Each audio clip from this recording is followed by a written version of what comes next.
In this video, I will show you how to remove your background using Canva.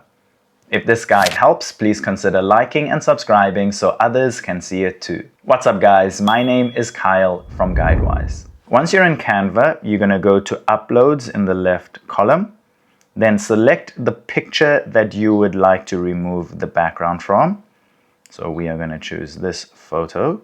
You can then right click and replace background so your picture takes up the whole frame. Then select your photo and go to BG Remover.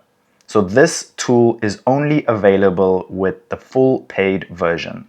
So once I tap Background Remover, AI will start working to remove my background. So you can now see that my background has been removed from my photo. If this video helped, don't forget to like and subscribe.